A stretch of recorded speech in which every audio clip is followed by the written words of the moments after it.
The year is 325 AD. A heated debate is shaking the Roman Empire. Bishops, priests, and scholars from across the Christian world gather in the city of Nicaea. Their mission? To settle a theological dispute that threatened to tear Christianity apart. But did this council really change the Bible? Or is that just a myth passed down through time? Today, we uncover the truth behind the Council of Nicaea and what really happened. To understand the Council of Nicaea, we must first go back to the early 4th century. Christianity was no longer a small, persecuted sect hiding in catacombs. Emperor Constantine had legalized the faith through the Edict of Milan in 313 AD, bringing Christians out of the shadows. But peace did not last long. A major theological crisis erupted. Who is Jesus Christ? Was he truly God, or just a created being?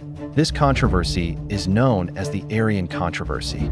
Arius, a presbyter from Alexandria, argued that Jesus was not eternal like God the Father, but was created. In his view, there was a time when the Son was not. Many Christians disagreed, claiming Jesus was equal to the Father and fully divine. The debate spread rapidly, dividing churches and even cities. Constantine, seeking unity in his empire, called the First Ecumenical Council at Nicaea. In the summer of 325 AD, over 300 bishops gathered in Nicaea, a city in modern-day Turkey. Imagine the scene. Men who had survived persecution, bearing scars from torture, now sitting in council with the emperor himself. These were not casual debates.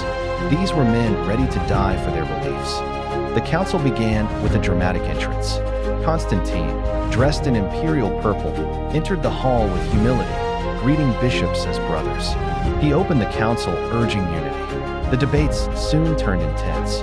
Arguments erupted over the nature of Christ.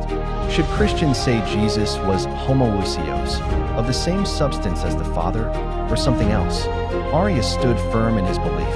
But Athanasius, a young deacon, passionately defended Christ's full divinity. Here's where the myth begins. Many believe the Council of Nicaea decided which books belong in the Bible, or even rewrote the scriptures. But history tells a different story. The council did not decide the canon of the Bible. That process had already been developing for centuries. By the time of Nicaea, most churches already agreed on the 4 Gospels, the letters of Paul, and other writings. So what did the council decide?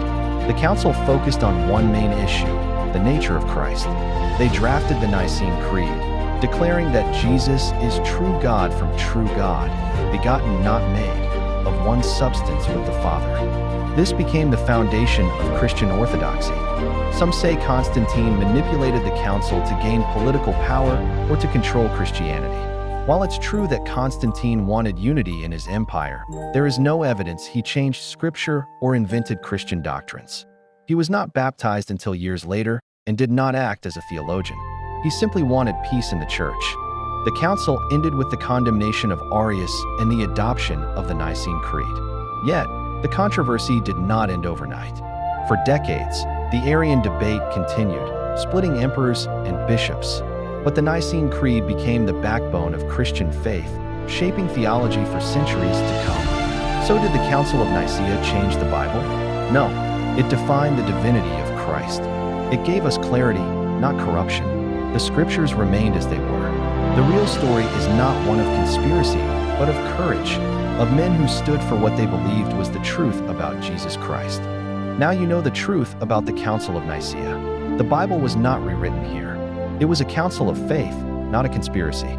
If you found this helpful, subscribe for more historical deep dives into Christian history.